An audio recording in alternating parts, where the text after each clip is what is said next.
দেবরাজ শাস্ত্রীর সঙ্গ পেলে সব সমস্যার সুফল মেলে। যে কোনো সমস্যার সঠিক জ্যোতিষ বিচার ও প্রতিকারের মাধ্যমে সমাধানে এক ও অনন্য মাতৃসাধক জ্যোতিষী শ্রী দেবরাজ শাস্ত্রী। তার মহাশক্তি কবজে যে কোনো সমস্যার দ্রুত সমাধান করুন। মাতৃসাধক জ্যোতিষী শ্রী দেবরাজ শাস্ত্রী। ওম নমঃ শিবায়। ওম নমঃ শিবায়।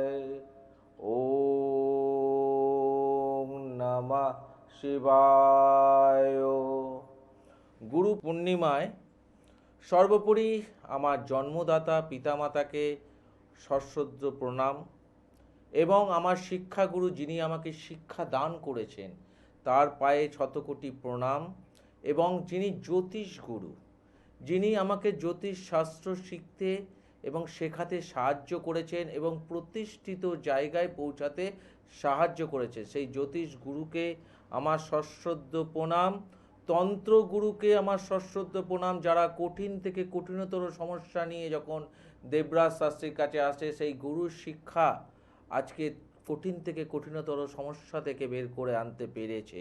সেই তন্ত্রোক্ত গুরুকে আমার শতকোটি প্রণাম, এবং আমার মুসলিম তন্ত্র, যিনি মুসলিম তন্ত্রর দ্বারা আমাকে বহু কঠিন থেকে কঠিনতর সমস্যাগুলো যে শিখিয়েছেন, সেই পীর বাবাকে আমার শতকোটি প্রণাম।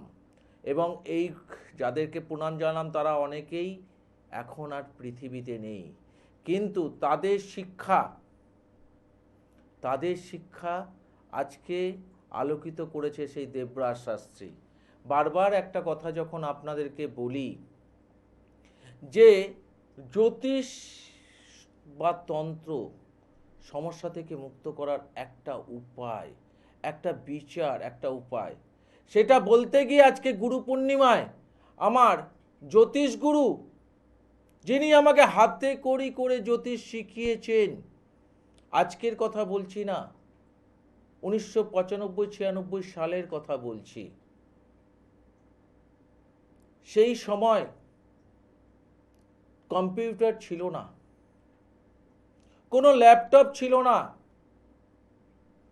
সেখানে ক্যালকুলেটিভের মাধ্যম দিয়ে জ্যোতিষ ছক তৈরি করতে হতো। সেই জ্যোতিষ ছক তৈরি করতে যখন কারণ জ্যোতিষ ছকটা তৈরি করার মধ্যে অনেক কিছু শিক্ষা জড়িয়ে আছে, যেগুলো এখনকার জ্যোতিষতান্ত্রিকরা সেসব নিয়ে আলোচনা করে না, কিন্তু এটা হচ্ছে সবচেয়ে ভাইটাল আলোচনার বিষয়। আজকে যারা আমার অনুষ্ঠান শুনছেন, দেখছেন, তারা ফোনে ট্রাই করবেন না, কারণ এটা লাইভ ফোন ইন প্রোগ্রাম নয়। আজকে খুব গুরুত্বপূর্ণ কথাগুলো বলছি, পারলে একটু ভালো করে শুনুন, তাহলেই আপনাদের জীবনের অনেক সমস্যার সমাধান আপনারা নিজেরাই বুঝতে পারবেন, কেন জীবনে সমস্যা হচ্ছে আর সমাধান কেন ঠিকঠাকভাবে আমরা আমাদের জীবনে পাচ্ছি না। কারণ আমার এই গুরু পূর্ণিমার দিনে আমার ওই গুরুর কথাটা বারে বারে মনে পড়ে, এবং আমি জানি এই গুরুর কথা যদি আমি সেই সময় না শুনতাম, তাহলে আজকে আমাকে এই জায়গায় আপনারা আর পেতেন না। আজকে গুরুর কথা, ওই গুরুর কথাটা আমার কাছে বেদ বাক্যের সমান হয়েছিল। যখন গুরুদেব আমাকে যখন জ্যোতিষ শিক্ষা শেখাচ্ছিলেন এবং হাতে কলমে, তখন তো কম্পিউটারের প্রভাব ছিল না, ভালো করে জানেন কম্পিউটার আমাদের পশ্চিমবাংলায় কবে এসেছিল। সেই সময় আমি ক্যালকুলেটিভ পার্টের দিকে বেশ করছিলাম। প্রেডিকশন তো অনেক দূরের কথা, প্রেডিকশন ওইভাবে হয় না, প্রেডিকশনটা অনেক দূরের কথা, আগে ক্যালকুলেশন শিখতে হয়, আর ক্যালকুলেশন শিখতে গিয়ে অনেক কিছু জিনিসকে শিখতে হয়। আপনারা শুনেছেন পতাকি চক্র, আপনারা শুনেছেন স্বর্ণালী চক্র, আপনারা শুনেছেন নবতারা চক্র, এইসব সম্বন্ধে কোনো আলোচনা হয় বা এইসব সম্বন্ধে কোনো বিচার হয়? আপনারা ভালো করে লক্ষ্য করে দেখুন তো, আপনাদের জীবনের সমস্যা date of birth, time of birth, place of বার্থের উপর বেস করে কম্পিউটারে তো বেরিয়ে যায়, কিন্তু এই বিচারটা শিখবে কে? তাই এই শিক্ষার জায়গা থেকে যখন আমার মনে হচ্ছিল যে দীর্ঘদিন এইভাবে আমি ক্যালকুলেটিভ পার্ট শিখছি, কিন্তু স্যার কোনো না কোনোভাবেই আমাকে প্রেডিক্টিভ পার্ট, যেটা প্রেডিকশন বলা হয়, সে প্রেডিক্টিভ পার্ট শেখাচ্ছেন না। এবং স্যারের কাছে বহু ছেলে মেয়ে নতুন আসছেন এবং তারা তখন বলছেন যে স্যার আমি শুধু প্রেডিক্টিভ পার্ট শিখতে এসেছি। তারা তখন সেই প্রেডিক্টিভ পার্ট শিখছে, বারবার ওই ক্যালকুলেটিভ পার্টের সঙ্গে আমার প্রেডিক্টিভ পার্টের যে আলোচনাগুলো সেগুলো বারবার আমাকে ডাইভার্ট করছিল এবং সেইটাকে লক্ষ্য করছিল, যেটাকে আমি বলছি আমার জ্যোতিষ গুরু, তিনি আজকে আর পৃথিবীতে নেই, কিন্তু এই কথাটা আমার জীবনে বেদ বাক্য হয়ে দাঁড়িয়েছে।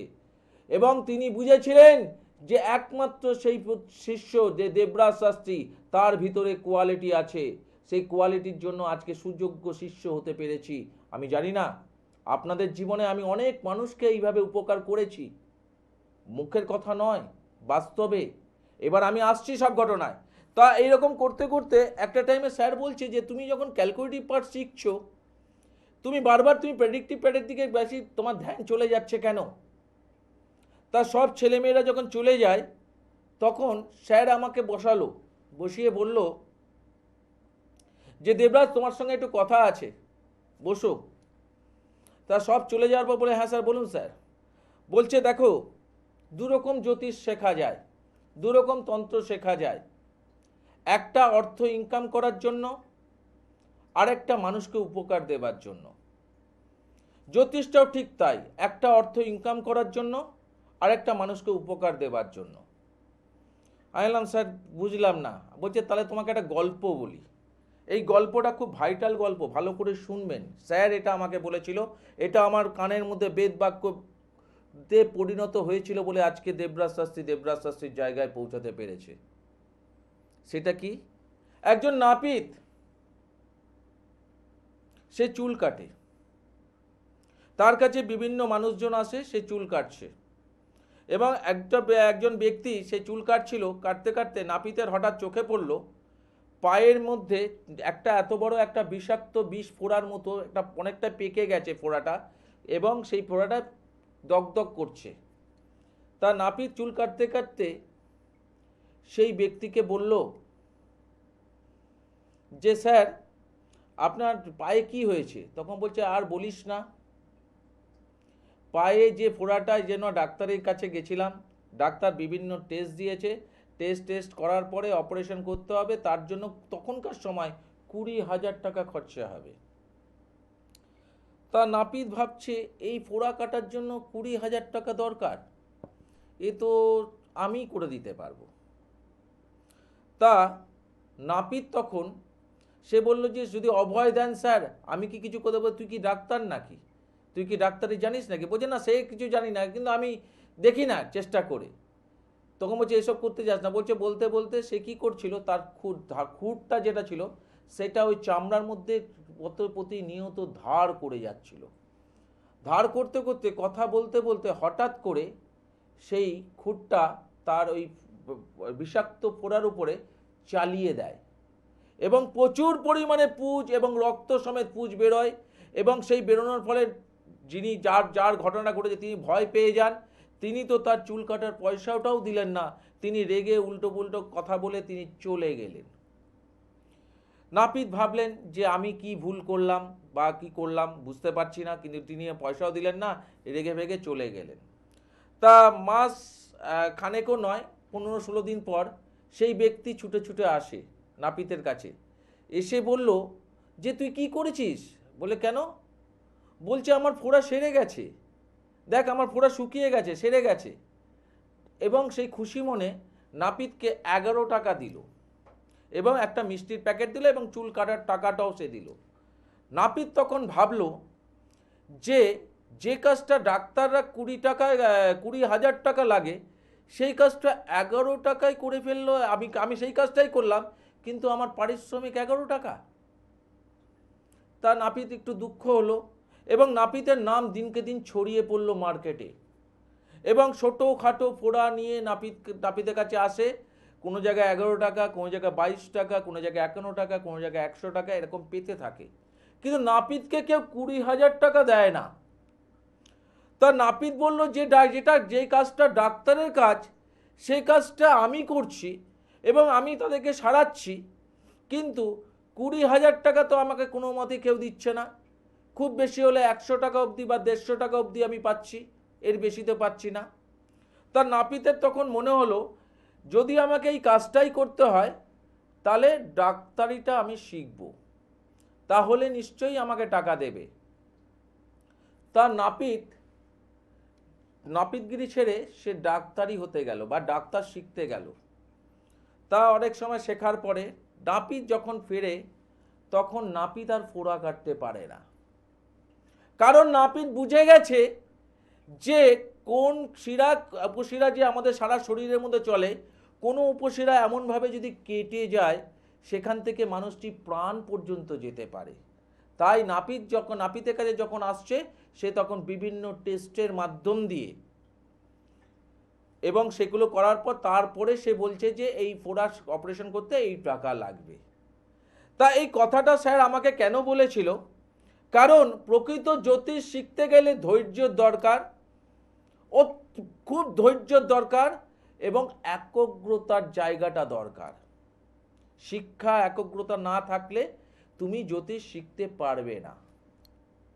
আর যেসব মানুষেরা শুধু প্রেডিকশন শেখার উদ্দেশ্যে আমার কাছে আসছে তারা কেউ জ্যোতিষ জানে না, কেউ তন্ত্র জানে না, তারা ইনকামের উদ্দেশ্যে ওইটুকু শিক্ষা অর্জন করছে, এর বাইরে নয়।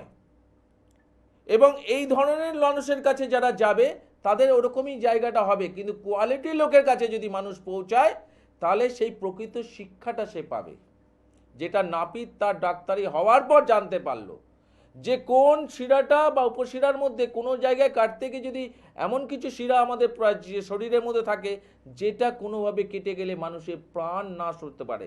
নাপিত যদি প্রথমে জানতো তাহলে এটা করতে পারতো না, কিন্তু নাপিত তো সেটা জানতো না। তা আমাদের জীবনে এই কথাটা আমার বেদবাক্যর মতো স্যারের কাছে এই কথাটা মনে হয়েছিল এবং তারপর থেকে আমি সেইভাবেই শিক্ষা অর্জন করেছি যাতে আমি ডাক্তারের মতো ট্রিটমেন্ট করে মানুষকে ভালো করতে পারি। এই যে শিক্ষাটা, এই শিক্ষাটা আমার আজকে শিক্ষাগুরু জ্যোতিষগুরু যিনিই বলুন তিনি আজকে আর পৃথিবীতে নেই, তার শিক্ষা ছাড়া আজকে আমি এই জায়গায় এসে পৌঁছাতাম না। আজকে কেন বলি সব জায়গায়, সব মানুষকে আমি কেন বলি যে যে জ্যোতিষ হবে, যে তান্ত্রিক হবে, সে আপনার জীবনের সমস্যা আপনাকে কেন জিজ্ঞেস করবে সে, কারণ তার date of birth, time of birth, place of birth যদি সে পায় তাহলে তো সে তো তার দশা অন্তর্দশা থেকে বলতেই পারে আপনার জীবনে এখন কি সমস্যা চলছে। কিন্তু সেই জিনিসটা তারাই করতে পারবে যারা প্রকৃত ডাক্তার হতে পেরেছে। আর যারা নাপিতের মতো ওইভাবে ফোড়া কেটে যাচ্ছে তারা কিন্তু আপনাকে প্রশ্ন করবে যে কি সমস্যা নিয়ে এসছো মা, সে তান্ত্রিক হোক আর জ্যোতিষী হোক। এবার বোঝার চেষ্টা করবেন কার কাছে আপনি আপনার ফোড়াটাকে কাটাবেন। যিনি জানেন না তিনি কিন্তু আপনাকে প্রশ্ন করবেন, আর যিনি জানেন তিনি কিন্তু আপনার দশা অন্তর্দশা টাইমিং দেখে আপনার সমস্যার কথা তুলে ধরবেন। কথাটাকে ভালো করে আছে গুরু পূর্ণিমায় আজকে একটা ভাইটাল কথা যেটা আমার মনে হলো, স্যারের এই বক্তব্যটা আমার মনে প্রাণে জাগছিল যে এই কথাটা মানুষের সঙ্গে বা আপনাদের সঙ্গে একটু শেয়ার করি, তাহলে আপনারা অনেক কিছু জিনিস বুঝতে পারবেন। যে বাজারে এখন প্রচুর নাপিত জন্মগ্রহণ করেছে, জ্যোতিষ বলুন আর তান্ত্রিক বলুন, তাদের ভিতরে কোয়ালিটি কম, তারা এইভাবে ফোড়া কেটে যাচ্ছে, যে যেরকম পাচ্ছে হচ্ছে, কিন্তু তার মধ্যে যদি কেউ একজন মারা যায় তার দায়িত্ব কে নেবে? এরকমভাবে অনেক মানুষ কিন্তু এরকম প্রতিকার করে কার্যকারিতা পায়নি, এরকম বহু মানুষ আছে, কারণ তারা নাপিতে শরণাপন্ন হয়েছিলেন। তাহলে একটা জ্যোতিষ হতে গেলে প্রচুর পরিশ্রম করতে হয়, শিক্ষা অর্জন করতে হয়। আজকে যদি আপনি বলেন যে ল্যাপটপটা বন্ধ করে দিন, আপনি আপনার ছকটাকে নিজে হাতে তৈরি করুন, অর্ধেক জ্যোতিষ ওইখানে স্টপ হয়ে যাবে। মানেটা বোঝার চেষ্টা করবেন। যদি আজকে কম্পিউটার না আসতো, যদি সফটওয়্যার না তৈরি হতো, তাহলে প্রকৃত জ্যোতিষের সন্ধান আপনারা মনে হয় খুঁজে পেতেন, প্রকৃত তান্ত্রিকের সন্ধান খুঁজে পেতেন। আচ্ছা 90s যারা জ্যোতিষতন্ত্র রিলেটেড জায়গায় যারা দেখিয়েছেন তারা বেশিরভাগই কিন্তু প্রকৃত জ্যোতিষীর কাছে গিয়ে কাজ পেয়েছেন। কিন্তু 2000 সালের পর থেকে বিভিন্ন জ্যোতিষতান্ত্রিকের কাছে দৌড়ালেও অনেকাংশে কার্যকারিতা যাদের প্রকৃত মানুষের কাছে পৌঁছে তারা কাজ পেয়েছেন, আর যারা নাপিতের কাছে পৌঁছেছেন কাজ হতেও পারে নাও হতে পারে। আপনার জীবনের সমস্যা প্রতিটা মানুষকে মাথা রাখতে হবে, জীবনে যখন জন্মগ্রহণ করেছেন সমস্যাবিহীন আপনার জীবন চলতে পারে না। কিন্তু সমস্যা নিয়ে কোন সমস্যা পড়লে আপনাকে জ্যোতিষ বা তান্ত্রিকের শরণাপন্ন হতে হবে এইটার সম্বন্ধে কেউ আপনাকে ওয়াকিবল বা কেউ আপনাকে কথা বলে না। বেশিরভাগ জ্যোতিষতান্ত্রিকরা 100% গ্যারেন্টি দেয়, আর দেবরাজ শাস্ত্রী 100% গ্যারেন্টি দেয় না। তফাৎটা এখানে একটা নাপিত আর জ্যোতিষের মধ্যে। দেবরাজ শাস্ত্রী ওয়ারেন্টি দেয়, কেন বড় কোম্পানি ওয়ারেন্টি দেয়, কেন তার কোয়ালিটি আছে, সে জানে আমি যে জিনিসটা আপনাকে দেব সেটা কাজ পেতে বাধ্য, সেই ক্যাপাসিটিটা তার মধ্যে আছে। কেন এত দীর্ঘদিনের অভিজ্ঞতা, দীর্ঘদিন মানুষের উপকারের জায়গাটা তৈরি করা, এবং সেই জায়গা থেকে আমি বারবার বললাম তন্ত্রগুরু, আজকে বংশ পরম্পরা রিলেটেড মহাশক্তি কবিদের জয় জয়কার, এমনি এমনি তো হয় না, সব কিছু কার্যকারিতা আছে। আমি জানি আমার বক্তব্য অনেকের ভালো নাও লাগতে পারে, কেন আপনারা অধীর আগ্রহে বসে আছেন লাইভ অনুষ্ঠান মানে একটু কথা বলবো। কথা বলে কারোর ভাগ্য ফেরে না, কথা বলে আকর্ষিত করানো যায়। আপনাকে মেলালে 5টা লোক মিলবে, কিছু 5টা লোক আরও ভাবতে পারে যে এই ব্যক্তি কি চেনাশোনা লোকের সঙ্গে কথা বলছে বা গটাপ, কিন্তু না, দেবরাজ শাস্ত্রী কোনো গটাপ বা চেনাশোনা লোকের সঙ্গে কথা বলে না। যারা ফোন করেছেন তারা জানেন, কিন্তু কিছু করার নেই, নাপিতের মাঝখানে পড়ে গেছে ডাক্তার, তাহলে সেখানে তো গন্ডগোলটা হবেই। সেই গন্ডগোলের জায়গা থেকে আমি লাইভে ফোন ইন প্রোগ্রামটা বন্ধ করে দিলাম। যারা মনে করছেন যে প্রকৃত সমস্যায় আছেন, সমস্যা থেকে বেরোতে গেলে একটু স্যারের সঙ্গে কথা বলবো, এই চিন্তাভাবনা যারা করছেন তারা আগামীকাল সকাল 11টা থেকে 12টার মধ্যে, সকাল 11টা থেকে 12টার মধ্যে আপনারা ফোন করতে পারেন। আমি আপনাদেরকে সেই প্রেডিকশনটা দেওয়ার চেষ্টা করব, কিন্তু মাথায় রাখবেন 11টা থেকে 12টার মধ্যে। আজকে কেউ ট্রাই করবেন না, কারণ এত তো লাইভ অনুষ্ঠান হয়, এত লাইভ অনুষ্ঠানে সবাই ভাগ্য বলতে জানে, না হয় দেবরাজ শাস্ত্রীর ভাগ্য শুনলেন না। কেন দেবরাজ শাস্ত্রীর ভাগ্য তো তারাই জানে বা তারাই বলতে জানে, বা যারা চেম্বারে এসছে তারা জানে, স্যারের কাছে কিছু বলতে হয় না। কিন্তু আপনারা তো সেটা অভ্যস্ত নন, কেন আপনারা তো জ্যোতিষ বা তান্ত্রিকের কাছে গিয়ে ভিজিট দেওয়ার পর তারপর যখন সেই প্রশ্নটা করে যে হ্যাঁ মা তুমি কি সমস্যা নিয়ে এসছো, হ্যাঁ বাবা তুমি কি সমস্যা নিয়ে এসছো, বাবা আমি তো আমার ছেলের সম্বন্ধে একটু জানতে এসছি, কি সমস্যা, ছেলের দেখুন না বাবা ক্যারিয়ারের জায়গাটা মারাত্মক সমস্যা, চাকরির চেষ্টা করছে কোনো না কোনোভাবে আসছে না, হ্যাঁ দেখতে পাচ্ছি, ডেট অফ বার্থটা বলো তো, ডেট অফ বার্থটা বললো, দেখলো, দেখে টেকে বলো হ্যাঁ দেখা যাচ্ছে, বাধা প্রচুর, কেউ তো বেঁধেও রেখেছে, খারাপ করে রেখেছে, হ্যাঁ কি করা যায় বাবা, এখান থেকে খণ্ডন করতে হবে, কাটাতে হবে, না কাটালে তোমার ছেলে চাকরি পাবে না। বাবা তো বিশ্বাস করে খণ্ডন করার জন্য টাকাটা তোকে উর্জিত হলো, নিন টাকাটা নিন। তারপরে মাস 2 মাস 3 মাস 5 1 বছর 2 বছর 3 বছর হয়ে গেল, বাবা কিছুই তো কাজ হচ্ছে না, হবে বিশ্বাস রাখো, অবিশ্বাস রাখো। আবার কিছু মানুষ তো ফোনই ধরে না, ফোন করলে ফোন ধরে না। এই নাপিতের শিক্ষা আমি শিখিনি, নাপিতের জায়গাটা যদি শিখতাম তাহলে আমার মুখ থেকে 100% গ্যারান্টির কথাটা শুনতে পারতেন। কারণ কোনো জ্যোতিষের বা কোনো তান্ত্রিকের ক্ষমতা নেই আপনার 2, 5, 8, 12 কানেকশন আছে আপনাকে গোল্ডেন টাইম এনে দেবে। আবারও বলছি, আপনারা এগুলো জানেন না, যারা জানে তারা কিন্তু ভালো করে বুঝতে পারছে, একদম পারফেক্ট কথা বলছেন উনি। 2, 5, 8, 12 কানেকশন আছে আপনাকে গোল্ডেন টাইম এনে দেবে, কারোর ক্ষমতা নেই। কারণ 2 হচ্ছে অর্থ, 5 হচ্ছে বোধহীন সিদ্ধান্তের জায়গা তৈরি করবে, 8 হচ্ছে ভুল সিদ্ধান্ত, 12 হচ্ছে ব্যয়। আপনি দেখবেন যারা বেশিরভাগ ক্ষেত্রে টাকা মিসইউজ করেছে, অনেক টাকা নষ্ট করেছে, বিভিন্ন প্রলোভনে পড়ে নিজের ব্রেনকে খাটিয়ে আজকে সর্বশান্ত হয়ে গেছে, তাদের বেশিরভাগ কানেকশন কিন্তু ওই রিলেটেড। এইবার সেই ব্যক্তিকে যদি বলা হতো যে আপনার এই টাইমটাকে আমি গোল্ডেন টাইমে পরিণত করব, বা আপনার যা যা টাকা চলে গেছে সেটাকে আবার ফিরিয়ে এনে দেবো, তার জন্য আপনাকে এই প্রতিকার করতে হবে, ভাববেন তিনি নাপিত। এই নাপিতের জায়গায় সে 100% গ্যারেন্টি দিল। দেবরাজ শাস্ত্রী কোনো প্রোগ্রামে বলে না 100% গ্যারেন্টি দিয়ে দেবো।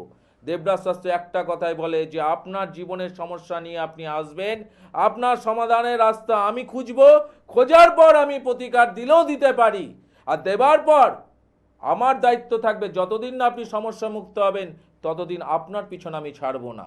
এই কথাটা দেবরাজ শাস্ত্রী বারবার বলে, এটাকে বলা হয় ওয়ারেন্টি। কেন দেবরাজ শাস্ত্রী যদি প্রতিকার দেয় সেই প্রতিকার রেজাল্ট হতে বাধ্য। কেন দেবরাজ শাস্ত্রী জানে কি কারণে সেই প্রতিকারটা দিচ্ছে। দেবরাজ শাস্ত্রী সেই শিক্ষাটা অর্জন করতে পেরেছে, তাই সে সেই জায়গাটা জিজ্ঞেস না করে বলে আপনার জীবনে এই সমস্যাটা এসছে, এই সমস্যা নিয়েই আপনি আমার কাছে পৌঁছেছেন। উনি বললেন একদম ঠিক স্যার, এটাই আমার সমস্যা যেটা নিয়ে আপনার কাছে এসেছি। এই ক্ষমতাটা পশ্চিমবাংলার বুকে আপনি কোনো জ্যোতিষতান্ত্রিকের কাছে পরীক্ষা করে দেখতে পারেন। আমার কথাটা যে আপনি প্রকৃত জ্যোতিষের কাছে বা তান্ত্রিকের কাছে পৌঁছেছেন না নাপিত রিলেটেড জ্যোতিষতান্ত্রিকের কাছে পৌঁছেছেন। যারা নাপিত রিলেটেড জ্যোতিষতান্ত্রিকের কাছে পৌঁছাবে তারা কিন্তু আপনাকে সমস্যার কথা জিজ্ঞেস করবে এবং তারা আপনাকে বলবে সব হয়ে যাবে, এই খরচা করতে পারলেই আপনার জীবনের চমক এসে যাবে। আর জ্যোতিষতান্ত্রিক যারা প্রকৃত ডাক্তার হিসাবে শিখেছে, যারা জ্যোতিষটাকে জ্যোতিষ হিসাবে শিখেছে, যারা তন্ত্রটাকে তন্ত্র হিসাবে শিখেছে, তারা কিন্তু আপনাকে ভাউতামি দিতে পারবে না। আমি আজ পর্যন্ত কাউকে ভাউতামি দিয়ে ক্লায়েন্ট আনিনি, ওটা আমার টার্গেট নয়। স্যার একটা কথাই বলেছিল, জ্যোতিষতন্ত্রে শিখতে গেলে প্রথমে একটা ভালো মানুষ হতে হয়, যেটা আমি বরাবর পালন করে যাই। জোর গলায় একটা কথা বলি, দেবরাজ শাস্ত্রীর কাছে এসছেন, দেখিয়েছেন, প্রতিকার নিয়েছেন, কাজ হতে বাধ্য, ফার্স্ট। দ্বিতীয় হচ্ছে ওই ক্লায়েন্টটা আর জীবনে অন্য কোনো জ্যোতিষতান্ত্রিকের কাছে যাবে না। সেকেন্ড, থার্ড, ওই ক্লায়েন্টে আরও 10টা ক্লায়েন্টকে নিয়ে আসবে। এটা থার্ড। ক্লায়েন্ট টু ক্লায়েন্টের সংখ্যা কেন জ্যোতিষশাস্ত্রে দেবরাজ শাস্ত্রীর কাছে ভিড়? মুখের কথা নয়। আপনারা যাকেই ভালো লাগে তার কাছেই যান। কেন? মাথায় রাখবেন, জীবনে জন্মেছেন, সমস্যা আপনার থাকবে, সব সমস্যা নিয়ে জ্যোতিষতান্ত্রিকের কাছে পৌঁছানোর প্রয়োজন নেই। কিন্তু কখন আপনি পৌঁছাবেন মনে করবেন, বা কখন মনে হলো পৌঁছানোর জন্য এবার প্রয়োজন আছে একজন জ্যোতিষতান্ত্রিকের, সেটা জানতে হবে। আপনার ছেলের বয়স এখন 20-21 বছর, যে কোনো কাজ করতে যাচ্ছে বাধার সৃষ্টি হচ্ছে, হতেই পারে, বাধা হতেই পারে। এবার বাধা হওয়ার পর কিছুটা কার্যকারিতাও সে পেল, সাধারণ ব্যাপার, এটা সাধারণে অসাধারণ কিছু নেই। কিন্তু কন্টিনিউটি আমার জীবনে বাধা আসছে, কন্টিনিউটি, আমি চেষ্টা করছি কিন্তু আমার চেষ্টার জায়গায় কন্টিনিউটি বাধা। বছরকে বছর আমি ভাবছি এই বছরটা আমার জীবনে খারাপ গেছে, এর পরের বছরটা নিশ্চয়ই আমার জীবনে ভালো হবে, কিন্তু ভালোটা আর কোনোদিনও দেখতে পাই না। আবার ভাবি পরের বছরটা নিশ্চয়ই আমার ভালো হবে, সেখানে আমি দেখতে পাই না। তাহলে বুঝতে হবে এটা আপনার গ্রহগত পজিশন এবং ব্ল্যাক ম্যাজিকের শিকারও আপনি হয়ে আছেন, তাই আপনার ভাগ্যকে আপনি সেইভাবে ডেভেলপমেন্ট করাতে পারছেন না। তখন আপনি কোনো জ্যোতিষতান্ত্রিকের শরণাপন্ন হন। অর্থ ইনকাম করছি, রাখতে কিছুতেই পারছি না, চেষ্টা করে যাচ্ছি, কিন্তু সেই বাজে খরচায় আমার টাকাটা বেরিয়ে যাচ্ছে, কিছুতেই পারছি না। আমি আজকে ভাবলাম যে এই পরের মাসটা আমি একদম খরচা করব না, সেই আবার বাজে খরচা বা হঠাৎ করে কোনো খরচা এসে গিয়ে আমাকে বার করিয়ে নিচ্ছে। তখন বুঝবেন এটা আপনার সমস্যা নয়, এটা আপনার গ্রহগত পজিশনের সমস্যা। এই সমস্যার জন্য আপনাকে তখন জ্যোতিষতান্ত্রিকের শরণাপন্ন হতে হবে। এবার প্রশ্ন হচ্ছে ষষ্ঠ ভাব, ষষ্ঠ থেকে আপনি কি ধরনের পরিশ্রম করছেন সেটা জানা যায়। কিভাবে কম্পিটিশনের জন্য আপনি তৈরি হচ্ছেন ষষ্ঠ ভাব থেকে জানা যায়।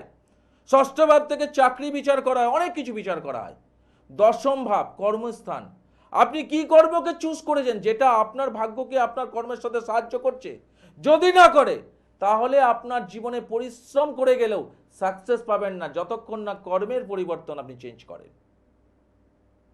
এইসব কথাগুলো নাপিতরা বলবে না, নাপিত রিলেটেড জ্যোতিষতান্ত্রিকদের মুখে শুনবেন না।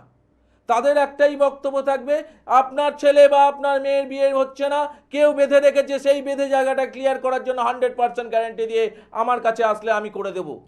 বা কেউ বলে দেবে আপনার বড় অবৈধ সম্পর্কে জড়িয়ে গেছে, সেখান থেকে যদি আপনি রিলেটেড কিছু করাতে চান তাহলে এই অমাবস্যায় বা এই রহস্যায় সেইগুলো কাজ করব।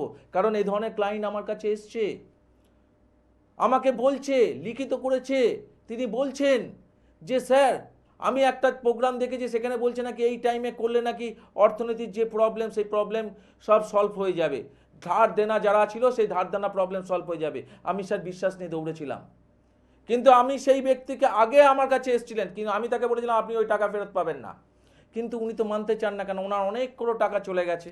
উনি এখন চাইছেন কি করে তুলবো, আর এই তোলার চিন্তা ভাবনা করে কিছু নাপিত জ্যোতিষতান্ত্রিকরা তারা কিন্তু এইভাবে প্রলোভন দেখিয়ে যাচ্ছে, আর প্রলোভনে পা দিচ্ছে। 40,000 টাকা খরচা করেছে, তাকে বলেছিল 42 দিনের মধ্যে কাজ হবে, 8 মাস হয়ে গেছে, 9 মাস হয়ে গেছে, বছর হয়ে গেছে, কাজ তো দূরের কথা, ফোন পর্যন্ত ধরছে না। কেন? তাহলে ভুলটা আপনারা করছেন না? আপনাদের জীবনের সমস্যার জন্য তো টাকাটা ব্যয় করলেন, কিন্তু প্রকৃত মানুষ যখন সেই ব্যক্তি বলে দিলেন যে আপনি এই টাকাটা ফেরত পাবেন না, সেই কথাটা আপনি মানতে পারলেন না। কারণ প্রকৃত জিনিসের সম্মান খুব কম। কেন? প্রলোভন যে যত ভালো দেখাতে পারবে তার চেম্বারে ভিড় হবে, এটা গ্যারেন্টেড। চেম্বারে ভিড় মানেই ভালো জ্যোতিষতান্ত্রিক নয়, এটা মাথায় রাখবেন। চেম্বারে ভিড় মানেই ওই নাপিতের মতো বহু সংখ্যক ফোড়া কাটার জন্য বহু সংখ্যক মানুষের ভিড় হবে। প্রকৃত ডাক্তারের কাছে যদি পৌঁছান প্রকৃত ট্রিটমেন্টটা পাবেন। আজকে আপনারা সর্বশান্ত জ্যোতিষতান্ত্রিকের কাছে হয়েছেন কেন? আজকে আপনারা যখন জ্যোতিষতান্ত্রিক নিয়ে কোনো কথা বলেন না, কোনো বাজে ইঙ্গিত করেন না, তখন সবচেয়ে কষ্ট হয় বেশি আমার। কেন বলুন তো? আমরা তো সেই শিক্ষাটা শিখিনি, তাহলে আমরা তাদের দায়ভারটা কেন নেব? আমি ঝগড়া করতে আসিনি, আমি কোনো প্রতিদ্বন্দ্বী প্রোগ্রাম করতে আসিনি। আজকে গুরু পূর্ণিমায় গুরুর যে আদেশ সেই আদেশটাকেই আপনাদের জানাতে এসেছি। আমি বলছি না আমার প্রোগ্রাম শুনে আপনার দৌড়ে দৌড়ে আমার কাছে আসুন, যাকে ভালো লাগবে তার কাছে যান, শুধু আমার এই প্রক্রিয়াটাকে একটু মাথায় রাখুন। নাপিত, আর নাপিত থেকে প্রকৃত জ্যোতিষতান্ত্রিকের কাছে আপনি পৌঁছালেন না নাপিত রিলেটেড জ্যোতিষতান্ত্রিকের কাছে পৌঁছালেন, সেটা জানবেন যখনই সেই ব্যক্তি আপনাকে জিজ্ঞেস না করেই আপনার সমস্যার কথা বলে দেবে। আর যদি আপনাকে জিজ্ঞেস করে আপনার সমস্যাটা কি নিয়ে আপনি এসছেন, আচ্ছা ভবিষ্যৎ যিনি দেখতে পান তিনি অতীত কেন দেখতে পান না? এটা আমার বড় প্রশ্ন। আপনাদের মনের ভিতরে এই প্রশ্নটা জাগে না? যিনি ভবিষ্যৎ দেখতে পান তিনি অতীত কেন দেখতে পান না? ভবিষ্যৎ তো আপনি দেখেননি। জ্যোতিষ যদি বলে আপনার সামনে কোটিপতি হবার ছক আছে, কোটিপতির যোগ আছে, আপনি এই জিনিস করলেই কোটিপতি হবেন, সেটা জ্যোতিষ দেখতে পাচ্ছে। আদৌ সেই কথাটা ঠিক কি না বা আমি হতে পারবো কি না সেটা জানবো আমার বিগত 5 বছর আগে এমন কিছু ঘটনা বা এমন কিছু প্রবলেম সেটা আমাকে বলে দেখাক, বা আমার জীবনে কীভাবে জিনিসটা আমার জীবনটা উঠেছে সেই কিছুটা অংশ বলে দেখাক। সাহস নেই। নাপিতের সাহস হবে না ফোড়া কাটার, যতক্ষণ না নাপিত সেই জায়গা থেকে। এবার নাপিতের পরিমাণটা প্রচুর পরিমাণ, এ আমার সামলানোর মুশকিল। মাত্র 10% পাবেন ডাক্তার, বাদ বাকি 90% পাবেন নাপিত রিলেটেড জ্যোতিষতান্ত্রিক মার্কেটে। তাহলে আপনি খুঁজে বের করবেন কি? একটাই পথ আপনাদের দেখাচ্ছি বারবার, এই গুরু পূর্ণিমার দিনে আপনাদেরকে একটাই পথ বলছি। আপনারা যার কাছে যাবেন, যাকে বিশ্বাস করে যাবেন, তান্ত্রিক হোক, জ্যোতিষ হোক, যারকেই পছন্দ হবে তার কাছে যান, আপনি আমার কথাটাকে মিলিয়ে নিন, দেখুন সে আপনার কথাটা বলছে কিনা। বা আপনি এরকম চুপ করে বসে থাকার পর date of birth, time of birth, place of birth দিয়ে দেখুন আপনার সমস্যার কথা তিনি তুলতে পারছেন কিনা, তাহলে তো বুঝতে পারবেন। আর যারা মনে করছেন প্রকৃতভাবে প্রকৃত মানুষের কাছে পৌঁছাবে, তাদের উদ্দেশ্যে এই দুটো ফোন নাম্বার, যে দুটো ফোন নাম্বার দেখছেন এই দুটো বুকিং নাম্বার। কোথায় পাবেন? কলকাতায় একমাত্র চেম্বার রাসবিহারীতে।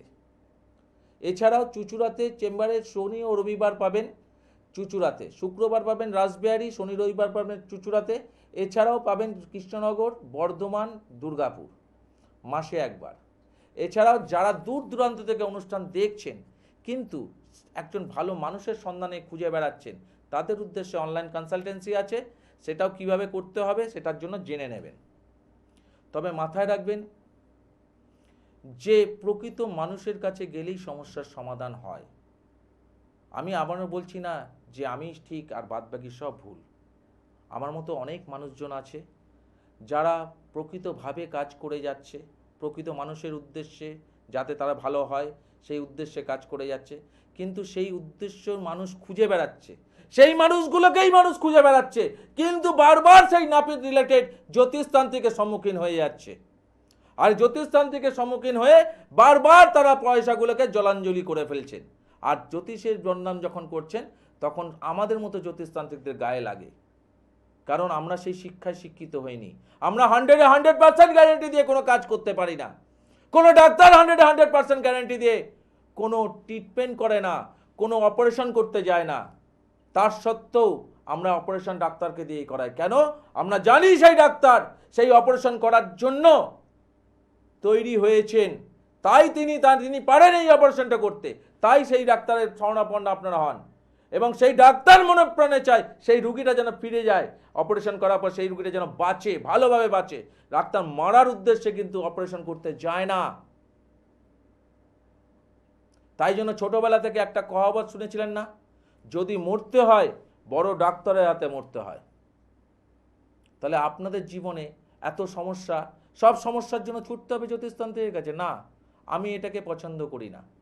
সমস্যাটা যখন বুঝবেন, আপনার ছেলে পড়াশোনা করতে চাইছে কিন্তু পড়াশোনা করতে গিয়ে ওর মনে হচ্ছে যে আজকে আর ভালো লাগছে না, শরীরটা ম্যাচ করছে, কালকে করে দেব, এই জিনিসটা যখন কিছুদিন করতে থাকবে তখন বুঝতে পারবেন আপনার ছেলের গ্রহগত পজিশন আপনাকে ছেলেকে প্রবলেম করেছে। তখন আপনি জ্যোতিষীর পরামর্শে যান। আপনার মেয়ের বিয়ে দেওয়ার চেষ্টা করছেন কিন্তু বিয়ের যোগটাই ভালো নেই, কিন্তু আপনি অনেক জ্যোতিষতান্ত্রিকের কাছে পৌঁছেছেন, তারা বলেছিল বিয়ে দিয়ে দেবে, তার জন্য এই বাধা বিপত্তি কাটিয়ে অনেক কিছু পড়িয়ে দিয়েছেন, কিন্তু বিয়েতে পিড়িতে বসাতে পারলেন না। কেন পারলেন না? নিজেকে প্রশ্ন করেছেন? নিজেকে প্রশ্ন করবেন তখনই যখন ভালোভাবে অনুষ্ঠানগুলোকে শুনবেন। আজকে গুরু পূর্ণিমায় আপনাদের উদ্দেশ্যে আমার কিছু মূল্যবান কথা তুলে ধরলাম। এই মূল্যবান কথাটা কতজনের মাথায় ঢুকলো আমি জানি না। যাদের মাথায় ঢুকে বা ঢুকেছে, যাদের এই কথাগুলো ঢুকেছে, তারা আমার মনে হয় আমার রিলেটেড যে প্রশ্নটা আমি করলাম, আমি বললাম না যে আমার কাছেই আসুন, আমি বলি না আমার কাছে আসুন, আমি বলি যাকে ভালো লাগবে তার কাছে যান, কিন্তু আমার ফর্মুলাটাকে ফলো রাখুন, যাতে আপনি কোনো জ্যোতিষতান্ত্রিকের কাছে পৌঁছালেন প্রকৃত, না কোনো জ্যোতিষতান্ত্রিকমুখী নাপিতের শরণাপন্ন হলেন। সেটা জানবেন তখনই যখনই আপনি কোনো জ্যোতিষতান্ত্রিকের সামনে date of birth, time of birth, place of birth দেবেন।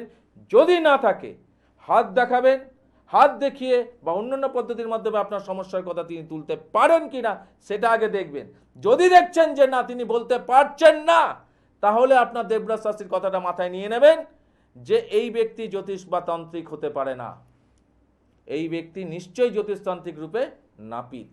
আর এদের জায়গায় যদি আপনি প্রতিকার প্রতিবিধান করান তাহলে সেখানে তো কনফিউশন থাকবেই। সেই কনফিউশনকে দূর করতে শিখুন। শুধু ভাগ্য জানবো এই মানসিকতা নিয়ে যারা চলছেন তাদের জীবনটা সময় তো তার জন্য ওয়েট করে না, কিন্তু আপনাদের জীবন কিন্তু আপনাদের জায়গা থেকে কিন্তু একটা করে দিন কিন্তু পেরিয়ে যাচ্ছে। তার ফলে সচেতন হন, সজাগ হন, আর প্রকৃত মানুষের প্রোগ্রাম বা প্রকৃত মানুষের কথা অনুযায়ী চলার চেষ্টা করুন, তাহলে জীবনের সাকসেস পাবেন। আর এই গুরু পূর্ণিমায় এই জীবনের সাকসেস নেই আজকে আমার অনুষ্ঠান শেষ করলাম। আবার দেখা হবে ঠিক একই সময় একই টাইমে। আজকের মতো বিদায়, নমস্কার।